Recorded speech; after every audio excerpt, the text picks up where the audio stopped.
ये है कट्टर ईमानदार केजरीवाल की पार्टी का कारनामा।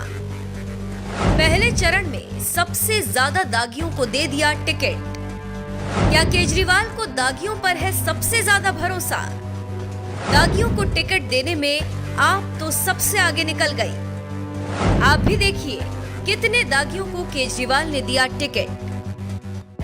अन्ना हजारे ने भ्रष्टाचार के खिलाफ चलाए गए जिस आंदोलन के जरिए पूरे देश को जगाने का काम किया था, उसी अन्ना आंदोलन से निकलकर अरविंद केजरीवाल ने राजनीति में कदम रखा और आम आदमी पार्टी बनाई, जो आज दिल्ली और पंजाब में सरकार चला रही है।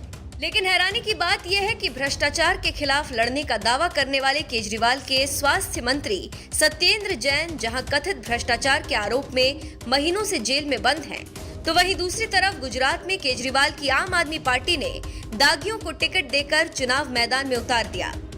ऐसा लग रहा है साफ सुथरी राजनीति का वादा करने वाले केजरीवाल को अब दागियों पर ही भरोसा रह गया है। दिल्ली के मुख्यमंत्री और आम आदमी पार्टी के दिग्गज नेता अरविंद केजरीवाल एक दो बार नहीं कई बार ये दावा कर चुके हैं कि वो कट्टर ईमानदार और कट्टर देशभक्त नेता हैं। लेकिन बात जब गुजरात विधानसभा चुनाव में टिकट बांटने की आती है तो कट्टर ईमानदारी की बात करने वाले सीएम केजरीवाल की पार्टी दागियों पर मेहरबान नजर आती है।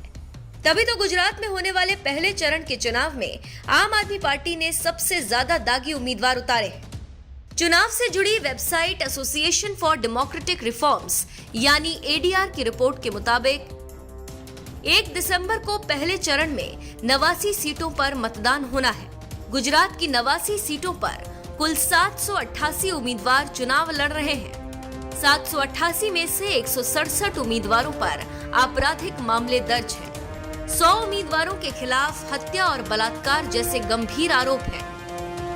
एडीआर के ये आंकड़े बता रहे हैं कि गुजरात विधानसभा चुनाव में पहले चरण की जिन 89 सीटों पर 1 दिसंबर को वोट होने वाले हैं, उन पर कितने दागी उम्मीदवार चुनाव लड़ रहे हैं। और अब आप ये भी जान लीजिए कि कौन सी पार्टी ने दागियों पर सबसे ज्यादा भरोसा जताया है और आपराधिक बैकग्राउंड वाले सबसे ज्यादा उम्मीदवारों को चुनावी मैदान में उतारा है।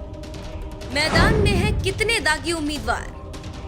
आम आदमी पार्टी ने पहले चरण में सबसे ज्यादा दागियों को टिकट देकर मैदान में उतारा है। आप 89 में से 88 सीटों पर चुनाव लड़ रही है, जिसके 36% यानी 32 उम्मीदवारों पर आपराधिक मामले दर्ज हैं। आपके 30% उम्मीदवार हत्या, बलात्कार, अपहरण जैसे गंभीर आरोपों का सामना कर रहे हैं। दागियों को टिकट देने के मामले में कांग्रेस दूसरे नंबर पर मौजूद है। कांग्रेस के 35% यानी 31 उम्मीदवारों के खिलाफ आपराधिक मामले हैं। कांग्रेस के 20% उम्मीदवारों के खिलाफ तो गंभीर आरोप है। कांग्रेस पहले चरण में सभी 89 सीटों पर चुनाव लड़ रही है, जिनमें 31 उम्मीदवार दागी हैं। आप कांग्रेस के बाद दागियों को टिकट देने के मामले में बीजेपी तीसरे नंबर पर है। बीजेपी पहले चरण में सभी 89 सीटों पर चुनाव लड़ रही है, जिनमें 16% उम्मीदवार दागी हैं। यानी बीजेपी के 89 उम्मीदवारों में से 14 उम्मीदवार ऐसे हैं जिन पर आपराधिक मामले दर्ज हैं। आपको बता दें, सुप्रीम कोर्ट के 25 सितंबर साल 2018 के आदेश के अनुपालन में निर्वाचन आयोग के निर्देशों के अनुसार सभी राजनीतिक दलों के लिए लंबित आपराधिक मामलों और ऐसे उम्मीदवारों के चयन की वजहों की जानकारी अपनी वेबसाइट पर अपलोड करना अनिवार्य है। इसके साथ ही जानकारी को एक स्थानीय और एक राष्ट्रीय दैनिक में प्रकाशित करने और आधिकारिक सोशल मीडिया मंच पर अपलोड करना भी जरूरी होता है, जिससे जनता को भी पता चल सके कि वो जिन नेताओं को वोट देने जा रहे हैं वो कितनी साफ सुथरी छवि या दागी छवि वाले हैं। बहरहाल एडीआर ने पहले चरण के जो आंकड़े जारी किए हैं, उसके मुताबिक केजरीवाल की आम आदमी पार्टी ने सबसे ज्यादा 32 दागियों को टिकट दिया, जो हैरान करने वाली बात है, क्योंकि आम आदमी पार्टी राज्य में स्वच्छ और भ्रष्टाचार मुक्त सरकार देने का वादा करते हुए प्रचार करने में जुटी हुई है। इस मामले में तो बीजेपी कहीं बेहतर है, जिसने 14 दागियों को टिकट दिया। अब इस मामले में आपका क्या कहना है? केजरीवाल की आम आदमी पार्टी के बारे में अपनी राय हमें कमेंट कर जरूर बताएं।